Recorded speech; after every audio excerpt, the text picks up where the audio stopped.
guys, hope you're well. So as you may know or may not know, it's Mental Health Awareness Week, and I've already posted a video to do with dating me as someone that has depression, so hopefully you've watched that one. And I thought I'd follow up today with another mental health related video. Sorry, I'm a little bit tired because I just had a really carb heavy lunch, but I'll try and get the energy levels up for you a bit here. So today I wanted to talk about putting a brave face on things. The last couple months or so, I would say I've been in a reasonably bad place with my mental health. A number of factors. I think there's that accumulative effect that was going on where it just felt like once again bad thing after bad thing was happening, and then I got myself into that mindset where I was just thinking, why is it always me? Why, however hard I try, do things always go wrong? So I was just getting myself into even more negative kind of spiral of thoughts.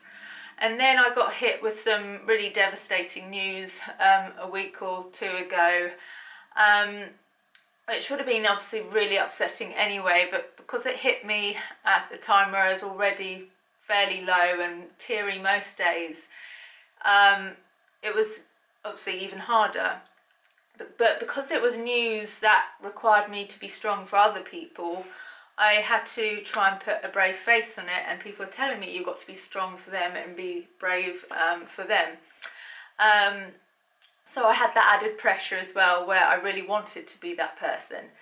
So on top of that, I then had to kind of stick with some work commitments that were in the diary that I didn't feel I could get out of. And that's the thing, when you're a freelancer, a YouTuber, a blogger, someone that is solely responsible for their own progress career-wise and for bringing in money, it's not so easy to just abandon your work duties, because you know that the buck stops with you, and if you're not meeting the people you're meant to meet with, if you're not meeting your deadlines or creating the work you were going to create or meant to create, you're the only one that's going to suffer from that.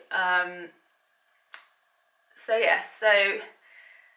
the day after things got really crappy, I was on the train to London and having to go to press events and meetings and lunches and things. Some of the time having to pose and do really fun poses in photo booths with silly props, having to do a dance lesson even, having to meet and network with PRs and try and be, you know, presentable, happy, smiley, the Soph that people might want to work with and collaborate with, and, you know, who might want to work with to showcase their products. So basically I had to fake it. And this got me thinking about putting on a brave face in general, and whether it's a good thing, whether we should be doing it. And these are some of the thoughts that went into my head, because obviously by doing it, by sticking to my commitments, not cancelling, not being no-shows, that means that I'm not going to be losing out potentially on opportunities, but hopefully I'll be seen as professional. But then they're also not seeing the real me, they're seeing a mask.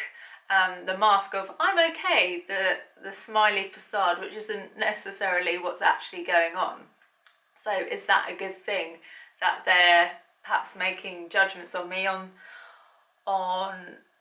an appearance that isn't necessarily genuinely how I'm feeling in that moment? And then it got me thinking about putting on brave faces when it comes to depression. If depression is something we're going to live with or manage or try and cope with probably for the majority of our lives, some of us, it's probably essential that we put a brave face on it regularly. Otherwise we're not going to be able to function as normal humans and do things that we would consider normal activities. But does that go some way to stopping the understanding of what mental health issues are from progressing? If we're hiding what's genuinely going on, if we're hiding the effects it has on our ability to do certain things, is that preventing society as a whole and the people that haven't understood it to this point from truly getting a grasp on what it is to have a mental health problem? Should we be showing them, warts and all, what's actually going on with us in those days where it is bad? Should we be, for instance, going to work and being messes or being emotional wrecks? Shall we show them that we don't have the energy to wash our hair and be presentable? I find it hard to say what I'm trying to say. I think trying to continue with your normal activities and your normal way of life when something bad's happening, when you've had maybe some sad news, or perhaps your relationship's ended, or you've suffered a loss of some sort, or something just really fairly big has happened to you. I think to an extent putting on a brave face can be helpful, because I guess it's a form of distraction, isn't it? It takes you away from focusing on whatever that issue is too much and dwelling on it and wallowing in it. I think some people take it too far though, because they're put on this brave face for such a period of time that they're actually not dealing with the issue at hand. They're almost neglecting it and hoping it will go away, but generally it will always show itself in some way or another. Even if you've delayed it or put it on pause, it will happen. So you've got to give yourself that period of time to actually to have a bit of a wallow, to grieve it, to be upset about it, and to kind of work it out in your head how you're feeling about it. Because I know when I've decided to not face something head on, it has shown itself in other ways. I know some people will find that, oh, I'm absolutely fine, but actually they've been drinking a lot more than normal, or they see that their hygiene might have gone out the window. Perhaps they're finding themselves drawn to toxic people. You know, it can show itself in less obvious ways. But then, because depression isn't this one moment necessarily, I know some people's has been triggered by an event or a tragic circumstance or a bad relationship, but for many of us it's something that's a consistent throughout our lives, but which will have peaks and troughs within it. So with that, when do we decide what days require the brave face, and when do we decide to let the reality show?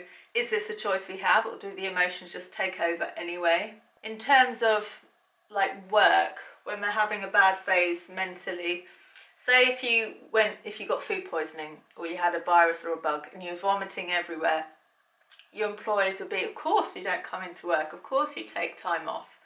But how or who decides when your mental health is at a point that it's okay not to go to work, or to take some time out of work, or to get signed off from work? How do you decipher whether you're mentally ill enough to absent yourself from work duties? How do we quantify that?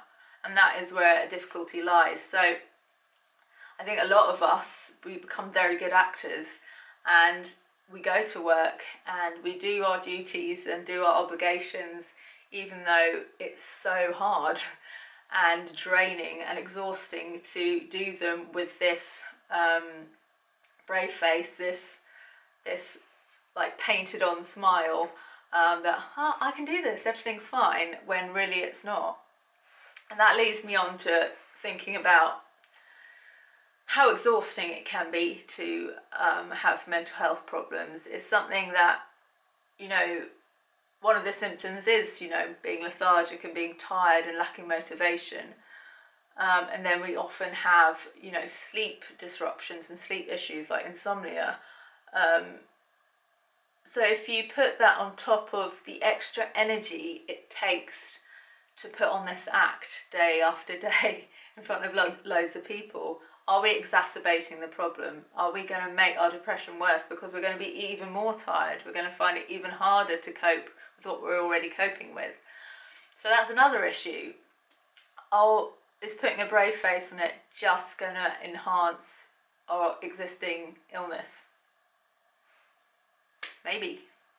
I've had to put a brave face on it so many times. I remember when I had the job of doing the Reading and Leeds Festivals in 2012, and I had to do, I think there was 30 interviews that weekend, not in my usual situation. It was with, you know, a proper crew, and like it was for a brand, so that it wasn't as relaxed as it would be if I was just doing it for my channel. And I had a lot of stresses going on in my life at that time, and it was actually all a bit too much for me, but I had to be professional and I had to do the job and I had to keep myself together, even though every night when I got back to the hotel I burst into tears, and every time I went into the loo I was crying, and no one knew about that, and I had to pull myself together for all the interviews. And that's another tricky thing, like, is there a job where it's more acceptable or more expected that you have to put a brave face on it? Like, for instance, if you're a teacher, should you go into work whether or not you're feeling mentally well or not, because those kids need you, they need you to get through their exams. If you're a doctor, a GP, should you definitely make sure you're in because your patients rely on you? Is it maybe okay if you work in an office doing secretarial work to take a few days out? I mean, is there a definition or some jobs that you think people see it as more acceptable to take time out from? That's another topic of discussion, I guess. I think a large part of my putting on a brave face is usually because I'm not in the position where I know people will hire me again, whatever my performance. I'm not big enough or important enough that people be like, oh, she did a crap job or she cancelled on us, but we'll still hire her.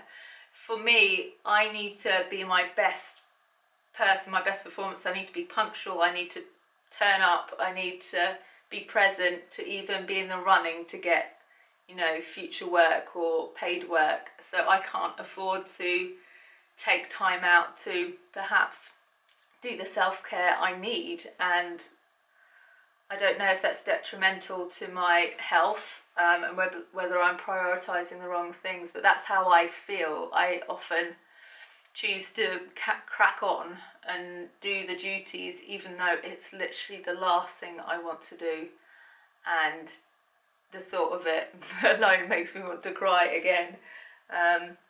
So yeah, I just wanted to talk about putting a brave face on it, because I don't think people always think about how much of the time we're often having to act and pretend to be okay just to get through the day. I'm sure many of us could win Oscars actually for our performances that we put on. There's so many of my friends though that have started to be able to spot the subtle hints that although I'm there, things aren't quite right, and there are people that will detect them, and probably people that do the same thing that will be able to spot the things in you too. But I think there's some people that are completely oblivious to it because you've honed your craft at being a good actress over the years, or actor. Sorry if this is a bit muddled, I'm feeling really tired. I'm actually going to go for a nap as soon as I press the red button on the camera. But I'd love your input because, as I said, it's Mental Health Awareness Week. It's all about keeping the conversation up. It's all about talking about our own unique experiences, because they all will be a bit different. We're not all going to be exactly the same in how we react and how we cope with things. So please, in the comments below, give me your opinions on putting on a brave face, whether you do it, whether you think it's a good thing, whether you think it stops us from progressing in terms of raising awareness of what it's like to live with mental health issues. So yeah, put your feedback and input below and let's chat about this some more. Thanks for watching. See you in a video soon. Lots of love.